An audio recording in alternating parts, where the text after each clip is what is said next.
It goes back for about 2,000 years ago, in the time of the temple. Okay, in the time of the temple, these hocus pocus impurities existed then. Now, not so much. Okay. Yeah, impurities and impurities is a very complicated issue in Judaism. It's very complicated. We're not going to get into it in 1 foot right now. It's not going to happen. However, there's certain impurities that you get, and for certain impurities, you have to either wait 2 days or 7 days. You have to go through a ritual bath. You go to the mikvah, and you wait till sunset, and then you get pure.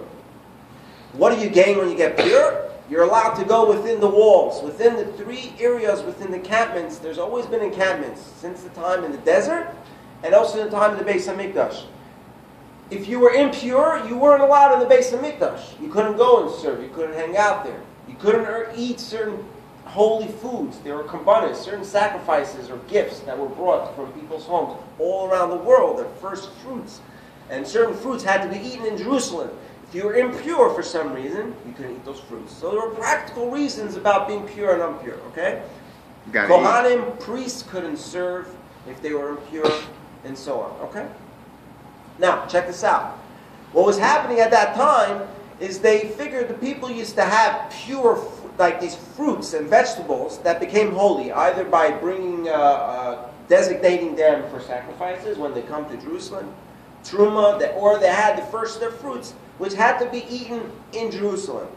Okay? Now, they had to be holy. The food is holy because it's a carbon, it's a sacrifice, it had to be pure.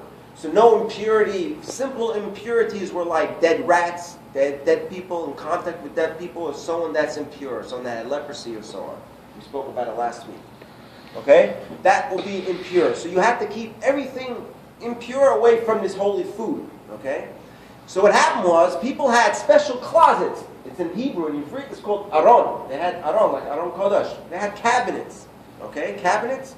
Mm-hmm. And they kept their holy foods there, and they are separated from everybody else, so no one should come in contact with it and make it impure. Make sense? So comes these chachamim, these smart people, right? In Hebrew, they say chacham, smart person. They used to, hey, they didn't have printed out scrolls and books. They had it in scrolls. And they said, what are we going to do with these holy scrolls? We'll keep them separated, and we'll put them in these aron, in these cabinets that we have, where the holy food is. But the problem was, they had rats. They were smaller. They were smarter than everybody else. They were going for the food. And in the way of the food was these scrolls. So by getting to where they had to go, they ate all these scrolls. So there was a big problem. There was a dilemma. These scrolls had been getting eaten. They made them holy. They made them holy. They are holy. We're holy scrolls. There you go. That's the whole story. So therefore, the Rabbanim, the Chachamim, the sages in those times, made by default, they imposed an impurity on the actual scrolls itself.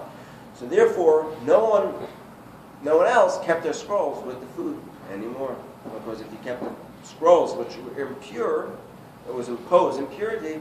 If you kept it with your food that was supposed to be holy, you would make everything bad. So they wouldn't keep it together. Okay, that was the backstory. So this whole discussion over here, it has to come with first.